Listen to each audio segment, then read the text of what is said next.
Senhora Presidente, me está chamando a mim papel promê, pero essa reunião aqui agora pedi do fração de par e nós tem sempre afspraak o partido ou a fração que pede reunião da papel promê por um motivo que não estou ingeschreven, mas que bi promê, pero me que pisa toch me dá jammer que reunião aqui tá fração mais rapidez, senhora Presidente.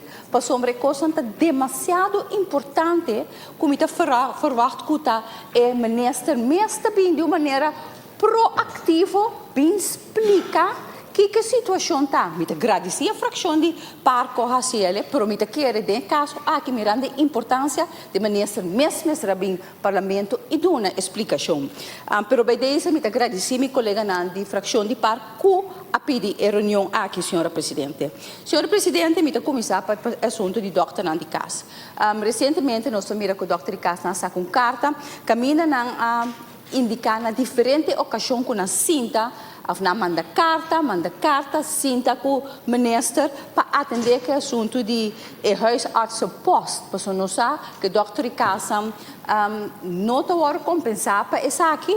E banda dizer, o Dr. Kassam que trata para madrugar para o paciente, mas ainda me se tem trove para o paciente não. Tem quadro de eficiência, mas também qualidade de cuidado que nós me se tem em conta com a senhora Presidente.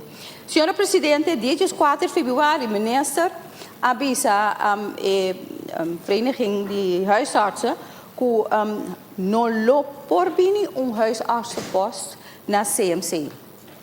Ze está bater carta de 4 de fevereiro. Pero 7 de abril tem matutino ainda de indicar que o ministro está dando de conhecer que se lobby huisartsenpost.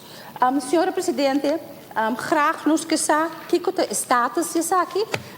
Queria também sinta que o Dr. Nandi Kass nós não permitir nós mesmos que o Dr. Kass também durante a huelga ou um processo de huelga de morcoi maneira de passado que o assim e que lo afetar e cuido que acaba tá roupa delicado, senhora Presidente, que graag nos que de ministro para nós também atender a situação aqui para que o huisartsenpost se não está bem ou não está bem, senhora